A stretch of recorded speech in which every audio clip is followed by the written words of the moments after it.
গেলোইদে blockbuster hit হয়েছে superstar Shakib Khan অভিনীত এবং রায়হান রাফি পরিচালিত সিনেমা তুফান।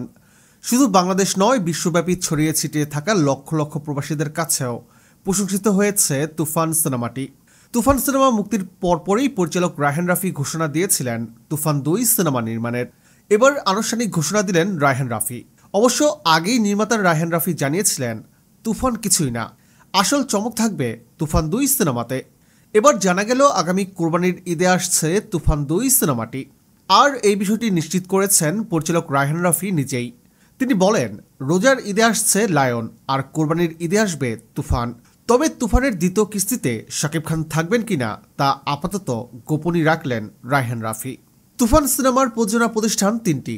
এর মধ্যে আলফা আই সূত্রে জানা যায় তুফান ২ এর কিছু কাজ তুফানের প্রথম কিস্তির সঙ্গেই হয়েছে।